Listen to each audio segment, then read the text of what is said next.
My parents sold my dream car for my sister's so-called healing, but I refuse to be used anymore. I run my fingers across the cool granite countertop, the one I selected after comparing 12 different samples. Sunlight streams through the windows I've cleaned twice this morning, casting golden rectangles across my new hardwood floors. My apartment. My achievement. My name alone on the deed. The doorbell chimes, sending a flutter of anxiety through my chest. They're here. I smooth my blouse and open the door, greeted by my mother's critical gaze as she scans the entryway. Amy, darling. She air kisses near my cheek, the scent of her expensive perfume invading my space. Her eyes narrow at the modest decorations I've arranged. Couldn't you have hired an interior designer like the one Jessica uses? This place could have so much more personality. Dad steps in behind her, already checking his phone. Traffic was terrible. Is there parking validation? Jessica sweeps in last, designer sunglasses perched on her head, phone in hand. She gives apartment a cursory glance. It's cute. Smaller than I expected. It's 2 bedrooms, I reply, swallowing the defense rising in my throat. Perfect for me. I lead them through the tour I've rehearsed, pointing out features I've worked months of overtime to afford. The south-facing windows bring in natural light all day, and I negotiated a great deal on the upgraded appliances. Dad nods absently, thumbing through emails. Did you see my latest post got 5,000 likes? Jessica interrupts, thrusting her phone toward our parents. The activewear company wants to extend my influencer contract. Mom and Dad immediately crowd around her screen. Show us, Mom exclaims. Your social media is really taking off. That's my girl, Dad beams, suddenly attentive. Always knew you'd make a name for yourself. I stand forgotten by my carefully selected kitchen backsplash. I got promoted to senior manager last week. I offer when there's a lull. 3 years instead of the usual 5. That's nice, dear, Mom says without looking up. Now about Jessica's influencer collaboration. A memory surfaces. Me at 12 saving every dollar of allowance for months while Jessica blew hers on mall trips. When I finally had enough for the laptop I needed for school projects, I showed my parents proudly. That's a lot of hard work, Dad had said distractedly. That same night, Jessica came home with new designer jeans Mom had bought her just because. The scene repeats with different props as we grow. My full scholarship announcement met with distracted nods at dinner, while Jessica's barely passing graduation warranted a backyard celebration with 50 guests. Anyone want coffee? I ask, returning to the present. I've got that special blend from the local roaster. No one answers. They've migrated to my small balcony where Jessica is taking selfies, positioning herself to capture the city view I fell in love with. This would make such a cute background for my wellness series, she says, though I'd need to filter out those power lines. My parents nod appreciatively, as if she's discovered something I've never noticed. After they leave early because Jessica has a thing, I stand in my quiet apartment feeling the hollow victory. 3 weeks later, I'm in the dealership signing papers for my new SUV. Not brand new but new to me. 3 years of saving while driving a car held together with hope and duct tape. The salesman hands me the keys. Congratulations, Miss Morgan, she's all yours. Pride swells in my chest as I run my hand along the sleek silver exterior. I worked for this. Every dollar earned through early mornings and late nights. When my family arrives for Sunday dinner, I parked prominently in the driveway. Nice car, Dad says, giving it a cursory glance. It's the mid-range model, I explain. Good safety ratings, and I negotiated them down $3,000. Jessica circles it, her expression unimpressed. Why work so hard? I'll just find a rich husband and get everything handed to me. My parents laugh like she said something brilliant. That's our Jess, always thinking ahead, Mom says, squeezing Jessica's arm affectionately. I stand beside my car, fingers tightening around my keys as I force a smile. This moment of achievement, like all the others, dissolves into the background of Jessica's dance. I follow them inside, the familiar weight settling on my shoulders. The weight of being perpetually second best in the eyes of the people who should see me most clearly. What they don't see is the resolve hardening inside me. What they don't know is that one day they'll push too far. And when that day comes, they'll discover what I'm truly capable of. I stand in a cramped dressing room, watching as my sister twirls in her $25,000 wedding gown. The silk rustles like money changing hands, diamonds catching light at her throat. Perfect. Our mother breathes, eyes glistening. Absolutely perfect. I adjust the bridesmaid dress they've selected, a shade that washes out my complexion and a cut that does nothing for my figure. The price tag alone could cover my monthly mortgage payment. Tyler's family has connections to everyone, Jessica emphasizes, examining her reflection from another angle. This wedding is going to be featured in 3 different magazines. Mom fusses with Jessica's train, spreading it out to maximize the dramatic effect. Our daughter has truly made it. I catch my mother's gaze in the mirror as she looks over at me. This is what real success looks like, Amy, she says, her voice honey sweet but eye sharp. Not everyone understands the value of making the right connections. I bite my tongue until I taste copper. Across the boutique, I notice Tyler's mother and sister exchange a glance I recognize concern masked as politeness. They see what my parents refuse to acknowledge. The invitation to Jessica's destination honeymoon arrives through Instagram. Their trip to the Maldives fills my feed for 2 weeks straight. Overwater bungalows, champagne at sunrise, designer swimwear meticulously arranged on pristine sand. My promotion email arrives the same day as Jessica's posts of her new Range Rover. Congratulations, the subject line reads. Director of Marketing effective immediately.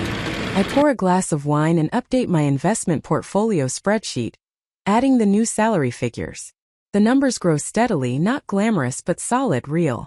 When I drive to my parents for Sunday dinner, Jessica's gleaming sports car dominates the driveway.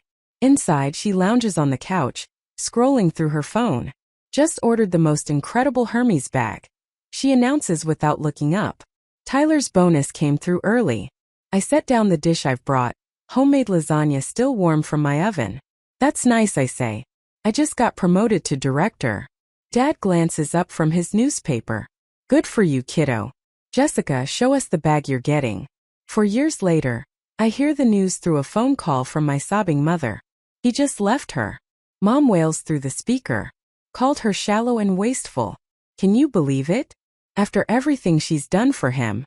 I grip my phone tighter, thinking of the luxury vacations, the wardrobes of clothes with tags still attached, the sports cars traded in yearly. What exactly happened? Tyler stood at the door with his suitcases. Mom says, her voice cracking. He told Jessica he couldn't support her endless spending anymore. That she'd never understood the value of money or marriage. She tried to explain that she deserves nice things, but he just walked away. I stare at my expense tracker app. Decades of careful decisions reflected in neat columns. The divorce papers cite irreconcilable differences and financial irresponsibility. Mom spits the words like venom. His lawyer is being absolutely ruthless about the prenup. She's getting practically nothing, Amy. Where is she staying? I ask, though I already know the answer. Here, of course, Mom says, as if it's obvious. We've kept her room exactly as she left it. She needs our support right now. My hands tremble as I open the email 3 times to confirm I'm not hallucinating. Congratulations, Amy Morgan. You're the winner of our European Dream Vacation contest. Your entry showcasing innovative marketing strategies has earned you an all-expenses-paid trip valued at $15,000. Experience 2 weeks across 5 European countries. I dial my parents' number, excitement bubbling in my chest. For once, I have something extraordinary to share. Mom, Dad, you won't believe this. I entered a professional contest months ago, and just found out I won a $15,000 European trip. I'm going to see Italy, France. Oh, sweetie, Mom interrupts, her voice shifting to the tone she uses when explaining difficult concepts to children. You should give that to Jessica. She needs to heal right now. The excitement freezes in my chest. What? Your sister is devastated. Dad chimes in. A trip like that would really help her recover from this trauma. She hasn't had a vacation since the divorce. It's not transferable, I say automatically, though I haven't even checked. It's a professional achievement prize. I'm sure you could work something out, Mom presses. Your sister needs this more than you do. It's selfish to keep it. The familiar weight settles on my shoulders, the expectation that I'll fold, accommodate, sacrifice. But something different stirs beneath the weight this time. Something that's been building through years of dim celebrations and diverted attention. No. The silence on the other end of the line stretches long enough that I check to see if the call dropped. Excuse me, Mom finally says. No, I repeat, my voice growing steady. I earned this. I'm going. Amy Elizabeth Morgan. My father's voice hardens. We're disappointed in you after everything we've done. What exactly have you done? The words escape before I can reconsider. When have you ever celebrated my achievements the way you celebrate Jessica's existence? I hear the front door open in the background of the call, followed by Jessica's voice asking what's happening. Your sister is being selfish. Mom explains loudly. She won a European trip and refuses to give it to you. Jessica's voice comes through clearly, shrill with indignation. Are you serious? You've always had everything easy. You have a job and an apartment. I have nothing. I have those things because I worked for them, I say, surprised by how calm I sound. Just like I worked for this trip. We raised you to care about family, Dad says. Disappointment heavy in his voice. I do care about family, I reply, but I also care about myself. I end the call and stand in my quiet kitchen, shoulders square for the first time in years. My reflection in the window shows someone I barely recognize, someone with a straight spine and clear eyes. 2 weeks in Europe, away from their expectations and disappointments, away from a lifetime of second place. I booked my flight that night. I tilt my face toward the Tuscan sun, letting its warmth sink into my skin. Standing atop this ancient hill, surrounded by cypress trees and rolling vineyards, I feel something unfamiliar, peace. No one here knows about Amy Morgan, the perpetual second best. No one cares about Jessica's Instagram followers or my parents' transparent favoritism. I snap photos of crumbling stone archways and centuries-old frescoes, never once turning the camera on myself. For 3 glorious weeks I've existed without comparison, without judgment, without having to make myself smaller. In my travel journal, the pen flows easily across the page. For the first time, I feel valued for who I am. The Italian family at the local trattoria remembers my name, not my sister's. The watercolor instructor praises my eye for detail, not my ability to pose prettily. The hiking guide appreciates my prepared questions, not my designer activewear. On my final evening, I raise a glass of local wine with travelers I've befriended. To building a life on my own terms, I toast. The words taste like possibility. My key turns in the lock, luggage heavy in my hands. 15 hours of travel has left me craving a hot shower in my own bed. But the moment the door swings open, something is wrong. Unfamiliar shoes, designer stilettos. I'd never waste money on litter, my meticulously organized entryway. A silk blouse that costs more than my monthly grocery budget is thrown carelessly over my sofa. The air smells ranch, expensive perfume masking something else, something sour. Hello? I call out, voice sharper than intended. The bathroom door opens. Jessica emerges, wrapped in my robe, hair dripping onto my clean floors. Oh, she says, barely glancing up from her phone. You're back already? My throat tightens. What are you doing in my apartment? She shrugs, scrolling through social media. Mom and Dad gave me a key. I needed somewhere to stay. They're on speaker, actually. She gestures toward the phone on my kitchen counter. I drop my bags and stride across the room. Mom? Dad? Why does Jessica have a key to my apartment? Amy, don't make a fuss. My mother's voice crackles through the speaker. Your sister needed somewhere to stay while sorting things out. Your place was just sitting empty. My place wasn't sitting empty. I was on a trip. A trip you should have given to your sister. My father interrupts. She needed it more than you. I press my fingers against my temples. Where's all my stuff? My bedroom. I moved some things to make space, Jessica says, examining her manicure. No big deal. My heart pounds as I scan the apartment. Family photos rearranged. My books stacked haphazardly in corners. Cabinet doors left open. Contents reorganized to make room for Jessica's organic specialty foods. A horrible thought strikes me. My car. I need to check on my car. I grab my keys and rush out, ignoring Jessica's eye roll and my parents' voices calling after me. The elevator seems to crawl. My hands shake as I punch the button for the parking garage. The space where my SUV should be space 247, where I've parked for 2 years, is empty. A cold weight settles in my stomach. I dial my parents, pacing the concrete floor. Where is my car?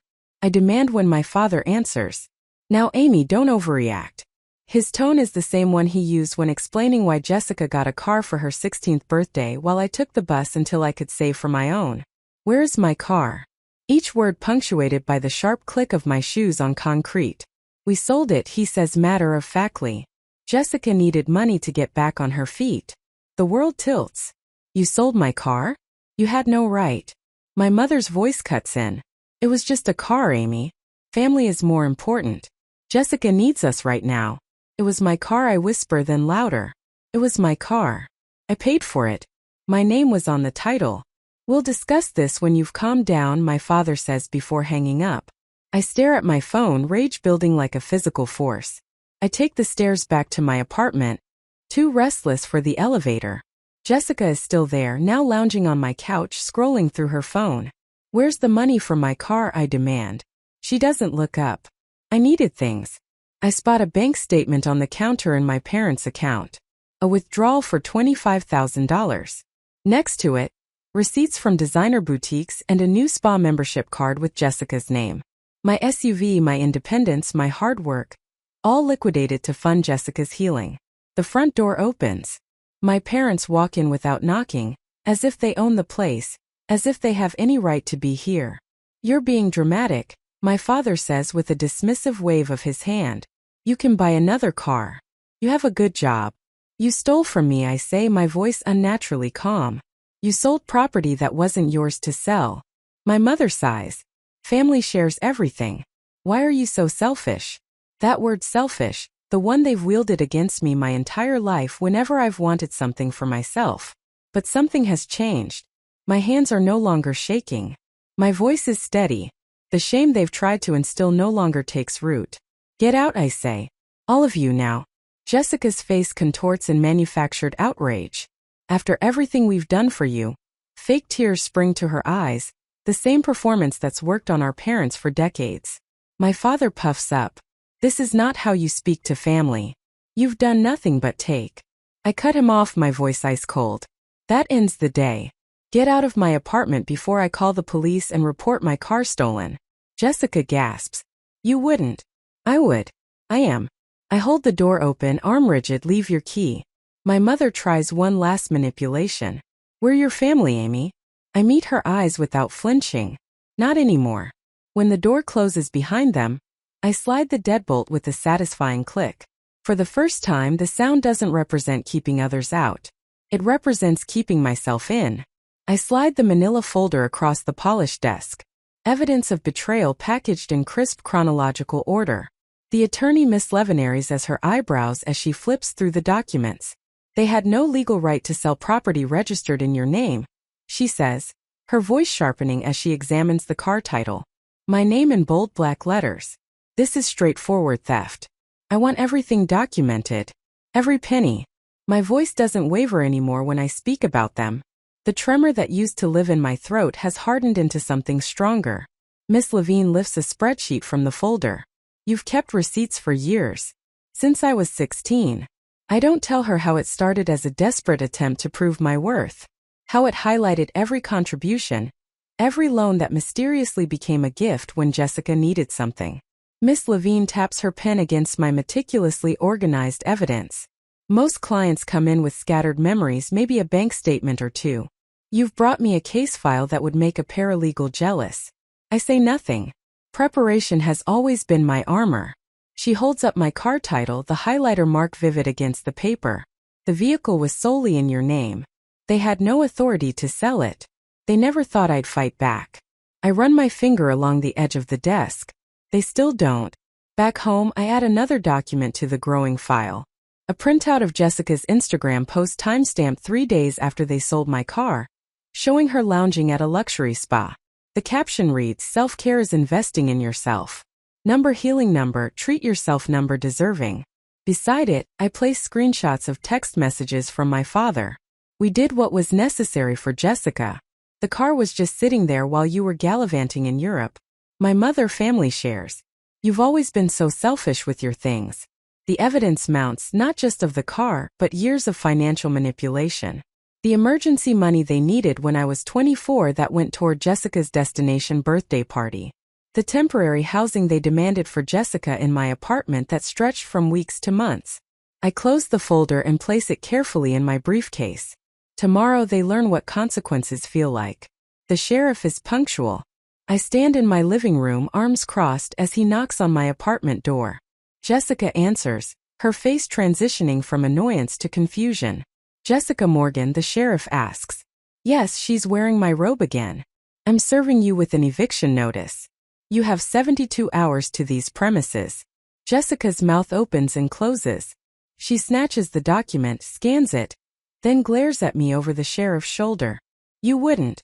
I meet her gaze. I already have.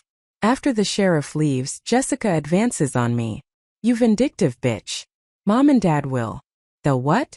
Sell another one of my possessions without permission? We've reached the end of that particular road. I pick up her designer purse from my coffee table and hold it out. You might want to start packing.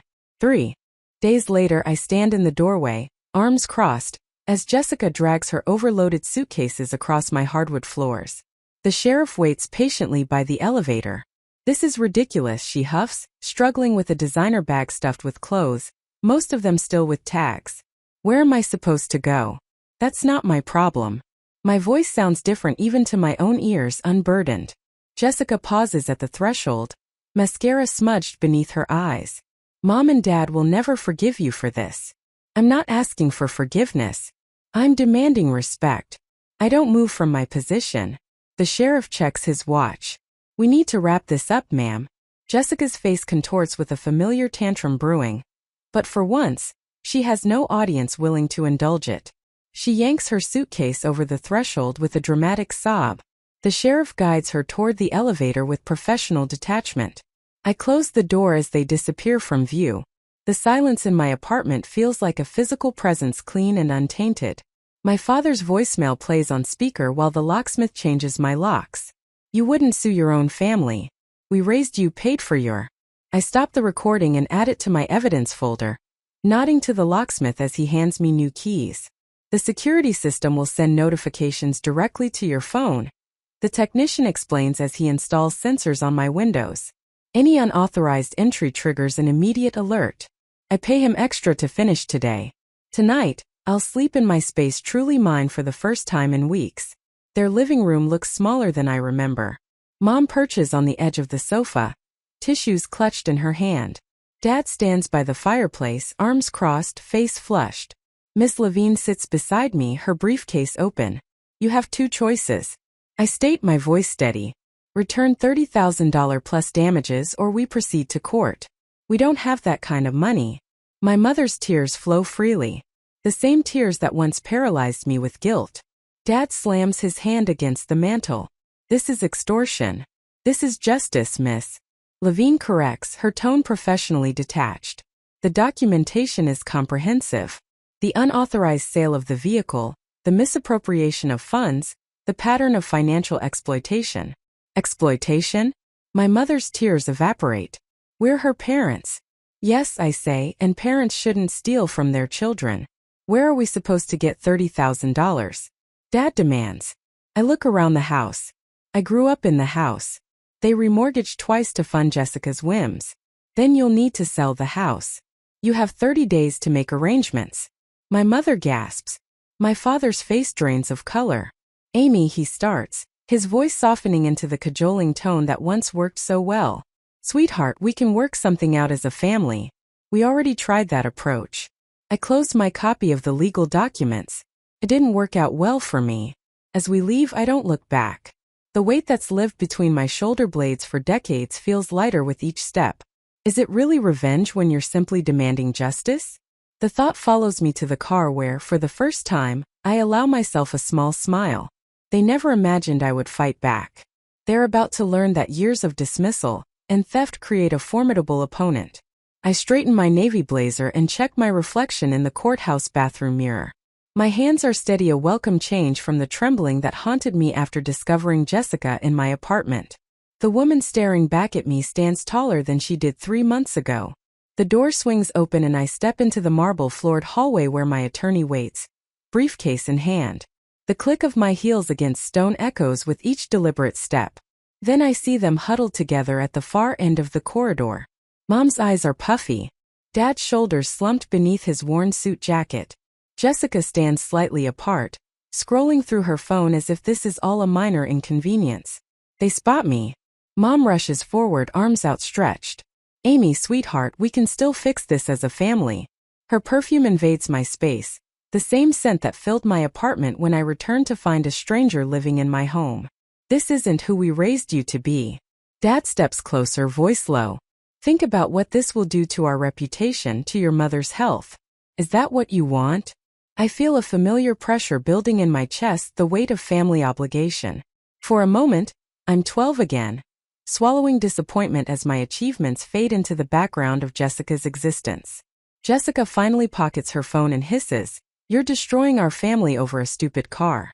The pressure in my chest dissolves, replaced by a clarity that straightens my spine. This stopped being about the car the moment you felt entitled to take what wasn't yours. My voice comes out steadier than I expected. It's about 29 years of taking without asking. The courtroom doors open.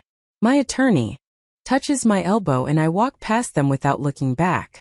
Judge Carwell's glasses reflect the projection screen as my attorney displays the text message from my father. "We sold your car. Jessica needed the money more." The message looms large against the white wall. The casual theft of my property laid bare in 12 simple words. Miss Morgan has documented years of financial exploitation by her family members. My attorney continues, clicking through a slideshow of evidence. Bank statements showing $25,000 withdrawn the day after the unauthorized sale of her vehicle. Social media posts from the defendant, Jessica Morgan, showing purchases made with those funds. I watched my father shift in his seat, tugging at his collar. My mother stares at her hands folded in her lap. Jessica glares at me from across the room. Her expression, a mixture of disbelief and indignation, as if my seeking justice is the true betrayal. The judge's expression grows increasingly troubled as financial records flash across the loans, never repaid, my name on the car title, the documented value of the vehicle. My parents' attorney offers weak rebuttals about family arrangements and misunderstandings, but his arguments wither beneath the weight of evidence I've meticulously collected. When the judge finally speaks, his voice cuts through the courtroom like a blade. This is a clear case of unauthorized sale of property and financial exploitation. He removes his glasses, fixing my parents with a direct stare. The court finds in favor of the words hang in the air. Years of dismissal and diminishment answered with 6 simple words. The court finds in favor. The defendants are ordered to pay $30,000 for the value of the vehicle, plus $10,000 in damages and all legal fees associated with this case. I hear my father's sharp intake of breath. My mother leans over, whispering something in his ear. His face pales. "We'll lose the house," my mother whispers loud enough to carry in the quiet courtroom. The judge continues speaking, but their words echo in my mind. "We'll lose the house, the home where Jessica was celebrated while I was overlooked, where my scholarship announcement warranted distracted nods while Jessica's C-average graduation inspired a backyard party for 50. I should feel vindicated. Instead, I feel hollow, not from regret, but from the realization that justice doesn't heal the wounds. It simply stops the bleeding. 3 weeks later, I drive past my childhood home.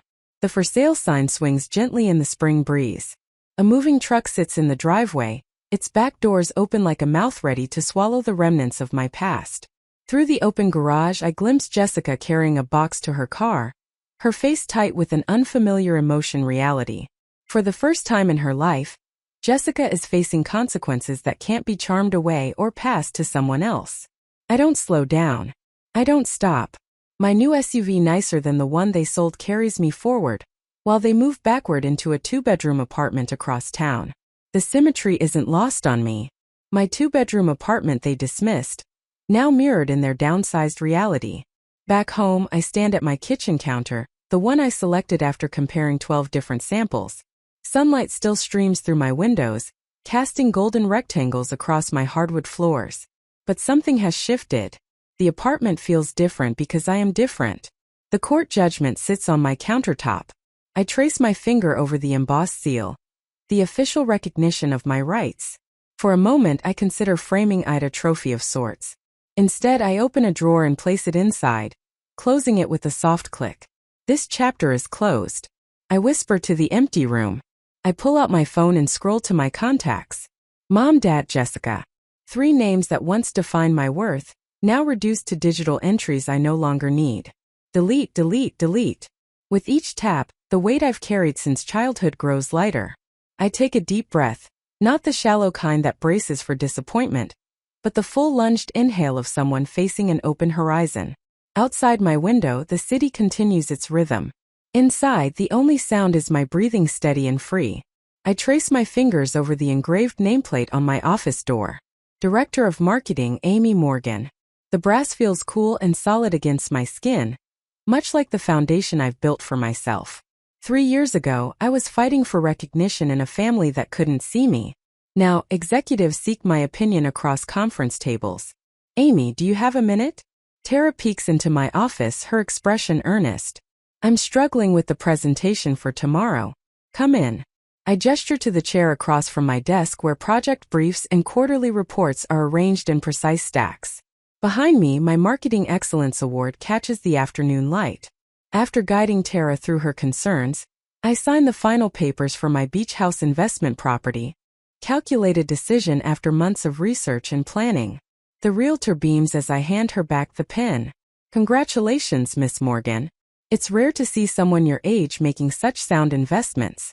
I smile, knowing what she doesn't, that each signature represents not just financial acumen, but freedom purchased at the steepest price.